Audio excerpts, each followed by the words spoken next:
Hey guys, have you ever heard of kids receiving capital punishment? It's a shocking reality that has happened throughout history. Today, I'm going to share with you the top 10 kids who received capital punishment and the details of their crimes and execution. Starting off at number 10, we have George Stinney Jr., who was only 14 years old when he was executed in South Carolina in 1944 for the murder of two young girls. At number 9 is Mary Bell, who was only 11 years old when she strangled two young boys in England in 1968. She was released from prison in 1980. Coming in at number 8 is Jesse Pomeroy, who was only 14 years old when he committed his first murder in Massachusetts in 1874. He was executed at the age of 31. At number 7, we have Craig Price, who was only 15 years old when he murdered 4 people in Rhode Island in 1989. He is still serving his sentence in prison. Number 6 is Lionel Tate, who was only 12 years old when he killed a 6-year-old girl while imitating wrestling moves in Florida in 1999. He was released from prison in 2004. At number 5 is James Arsene, who was only 10 years old when he killed a cab driver in Louisiana in 1994. He was executed at the age of 23. Coming in at number 4 is Graham Young, who was only 14 years old when he poisoned his stepmother and killed 3 others in England in the 1960s. He died in prison at the age of 42. Number 3 is Harvey Robinson, who was only 17 years old when he raped and murdered 3 women in Pennsylvania in 1992. He is still serving his sentence in prison. At number 2 is Robert Thompson and John Venables. Both were only 10 years old when they abducted and murdered a 2-year-old boy in England in 1993. Interview's been tape recorded. I'm Detective Sergeant Roberts. Now, what's your full name? Robert Thompson. What do they call you, Robert or Bobby? Robert. I think Bobby's a more friendly name. Do you agree? Yeah. I just want to know a little bit about you now, okay? What's your hobby then? Skipping school. Skipping school, is that right? That's not a hobby, that's a profession, Bobby, when you do it as well as you. Bobby, I came round to your house this morning, didn't I? Yeah. What did I say to you? I'm listening. Correct. What for? James. James, what about James? That you said on suspicion of murdering him. Well, very well remembered.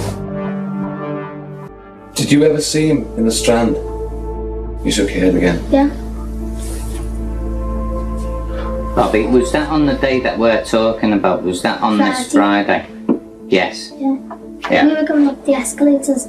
They were coming through the doors that there's loads of. Who was he with? No. Little James. His mum. With his mum. He was just running around, was he, James? Yeah. Will you tell me exactly what, slowly, right? Just said come here.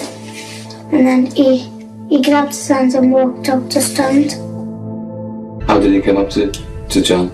How did you come up to John? James. No, he was walking around the strand. Who was? James? The baby. Was he? I told him to take him back.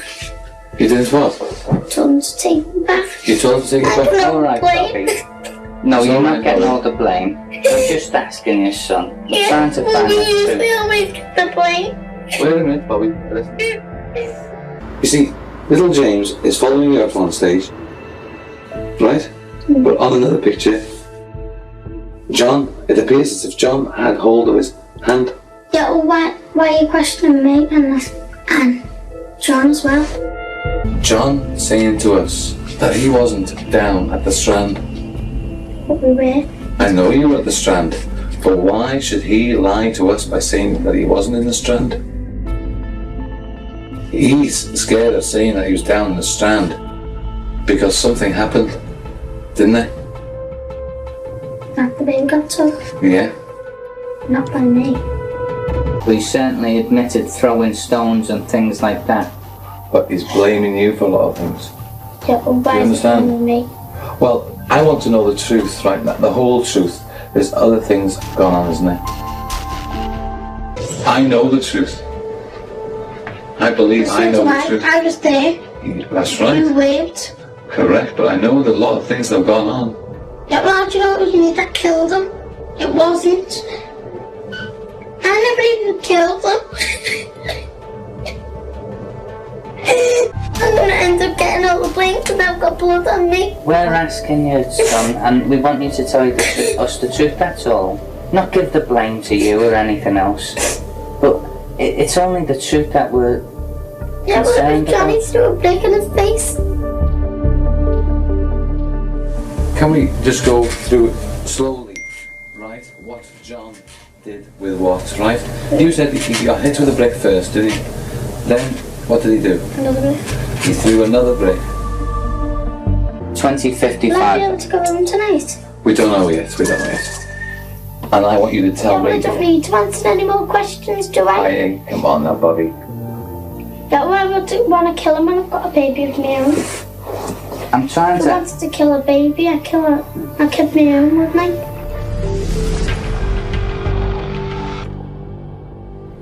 Was he able to talk?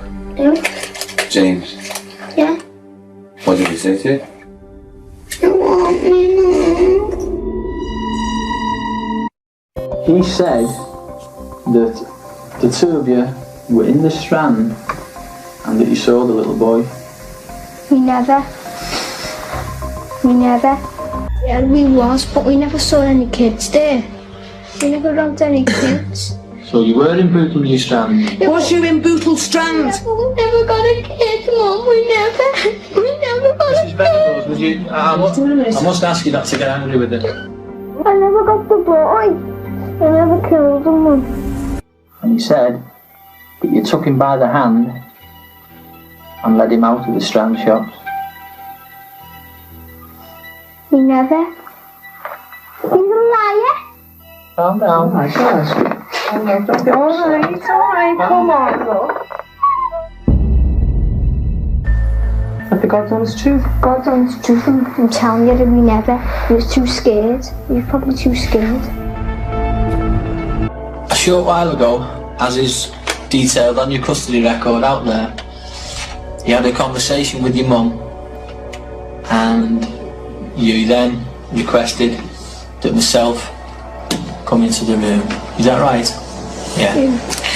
And what was it you told us? That I killed James.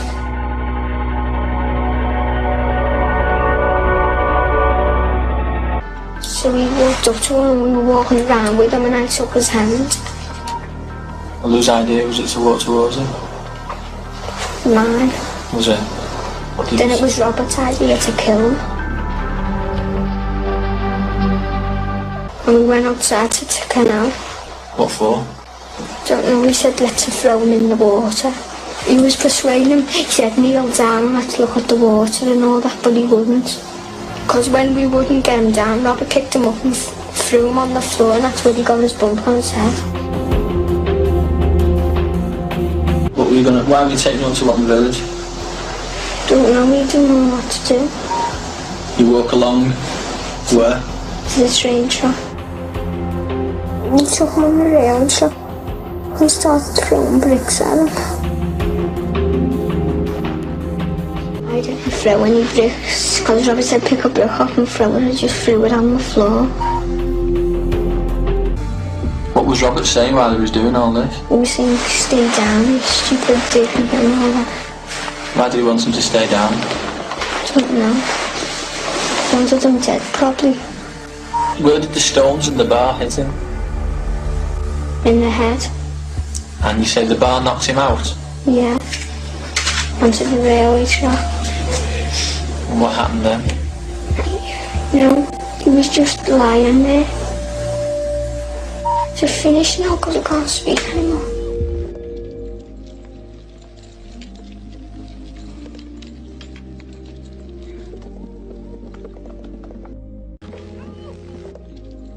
They were released from prison with new identities. And finally, at number 1 is Lee Boyd Malvo, who was only 17 years old when he and his mentor committed multiple murders during a shooting spree in Washington, D.C. area in 2002. He is still serving his sentence in prison. It's hard to believe that children can commit such heinous crimes and receive capital punishment for them. But these cases serve as a reminder that justice must be served regardless of age or circumstance.